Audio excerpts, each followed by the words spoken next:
Welcome to Star by Us, the podcast where we delve into the fascinating lives of Hollywood's most iconic stars. I'm your host, Casey Gold, and today we're shining the spotlight on the incomparable Harpo Marx, the silent genius of the Marx Brothers. With his signature horn honks, mischievous grin, and unforgettable physical comedy, Harpo captured the hearts of audiences around the world. But before he became a household name, Harpo lived a life filled with laughter, love, and adversity. Let's take a journey back to the early years of this beloved entertainer. Born Adolf Marx on November 23, 1888, in New York City's Upper East Side, Harpo was the fourth of five surviving brothers to Samuel and Minnie Marx, Jewish immigrants from Germany and France. The family lived in a small tenement apartment at 179 East 92nd Street, where the sounds of laughter, music, and argumentative debates filled the air. Harpo's father, Samuel, was a struggling tailor who worked long hours to provide for his family, while his mother, Minnie, managed the household and nurtured her children's creative talents. As a child, Harpo grew up in a vibrant and eclectic neighborhood, surrounded by street performers, vendors, and musicians. He would often watch in awe as jugglers, acrobats, and comedians entertained crowds on the sidewalks of Lexington Avenue. These early experiences sparked Harpo's imagination and instilled in him a love for physical comedy and performance. According to family legend, Harpo's mother, Minnie, would often take her children on walks through Central Park, where they would watch the street performers and play games like Follow the Leader, activities that encouraged creativity, improvisation, and physical expression. In 1895, when Harpo was just 7 years old, the Marx family moved to a new apartment on East 93rd Street, where they would live for several years.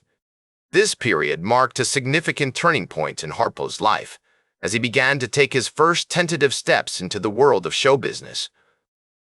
With the encouragement of his parents and siblings, Harpo started performing in local talent shows and amateur theater productions, honing his skills and developing the confidence that would serve him well throughout his career.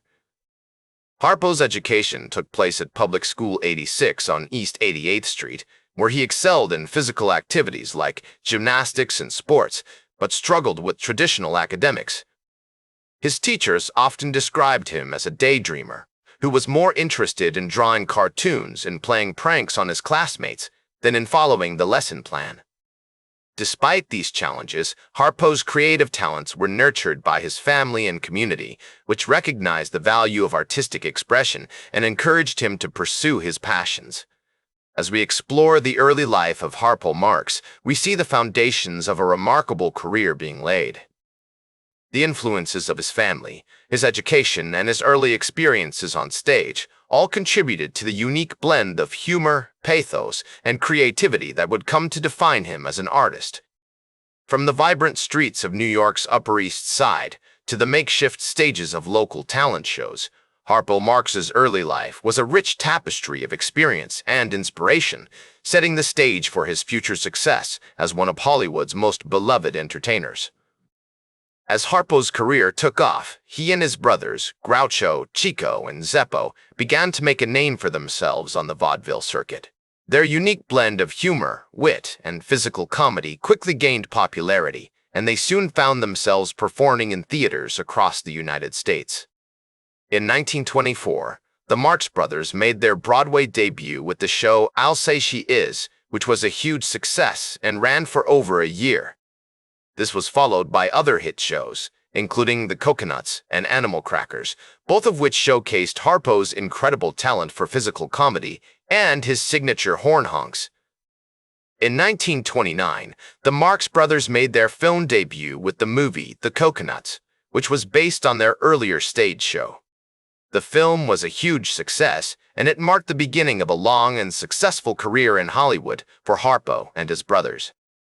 Over the next few years, they went on to make some of their most iconic films, including Animal Crackers, Duck Soup, and A Night at the Opera.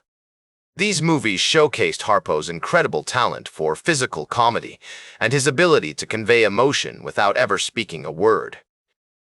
One of Harpo's most famous scenes is from the movie Duck Soup, where he plays a character who is trying to evade detection by hiding behind a series of elaborate disguises. The scene is a masterclass in physical comedy, with Harpo using every trick in the book to avoid being caught. From his signature horn honks to his incredible facial expressions, Harpo's performance in this scene is a testament to his genius as a comedian. In addition to his work with the Marx Brothers, Harpo also made several solo appearances on stage and screen. In 1930, he appeared in the film The House That Shadows Built, which was a showcase for his unique talents as a physical comedian. He also made numerous guest appearances on radio shows and television programs, where he would often perform sketches and routines with other famous comedians of the time. Throughout his career, Harpo was known for his kind heart and generous spirit. He was a beloved figure in Hollywood, and he was always willing to lend a helping hand to those in need. In 1933, he founded the organization The Friends of the Children, which provided support and assistance to underprivileged children in Los Angeles. This organization was just one example of Harpo's commitment to philanthropy and his desire to make a positive impact on the world. As we explore Harpo's remarkable achievements, it's clear that his success was not solely due to his talent as a comedian. His early life experiences, including his childhood on New York's Upper East Side and his education at Public School 86, played a significant role in shaping his unique perspective and sense of humor. The influences of his family, particularly his mother Minnie, who encouraged his creative talents from an early age, also contributed to his development as an artist.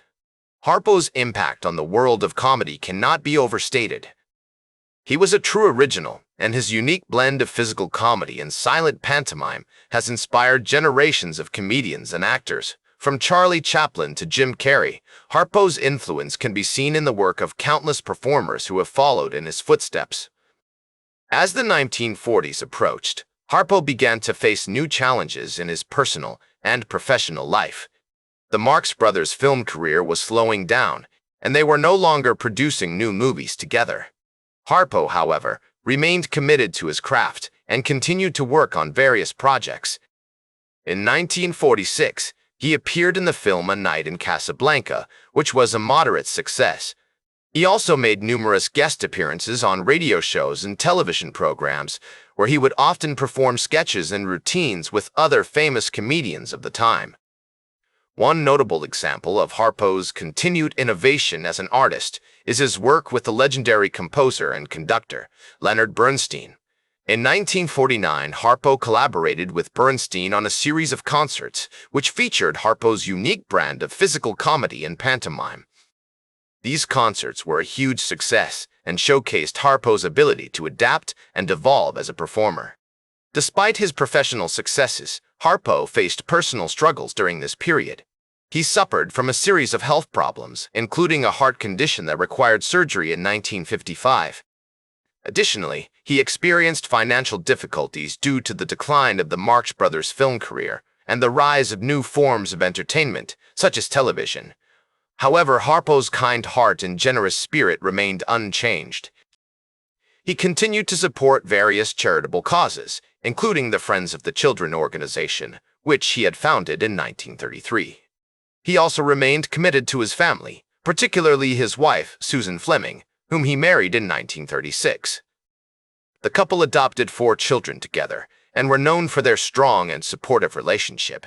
As the years went by, Harpo's legacy as a performer continued to grow. In 1957, he was awarded a star on the Hollywood Walk of Fame, recognizing his contributions to the entertainment industry. He also received numerous tributes and accolades from his peers, including a Lifetime Achievement Award from the Screen Actors Guild. In 1961, Harpo published his autobiography, Harpo Speaks, which became a bestseller and provided a unique glimpse into his life and career. The book is filled with stories and anecdotes about his time with the Marx Brothers, as well as his experiences working with other famous performers of the era. As we reflect on Harpo's later years, it's clear that he remained a true original and the master of his craft until the very end. His impact on the world of comedy continues to be felt today, inspiring new generations of comedians and actors. As the great comedian Groucho Marx once said, "Harpo was a genius, and I'm not just saying that because he's my brother." Harpo's legacy is a testament to his innovative spirit, his kind heart, and his unwavering commitment to his art.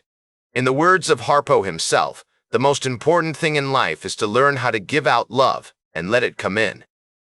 As we conclude our journey through the life of Harpo Marx, we're reminded of the power of love, kindness, and generosity. Harpo's story is a shining example of what it means to live a life filled with purpose, passion, and joy.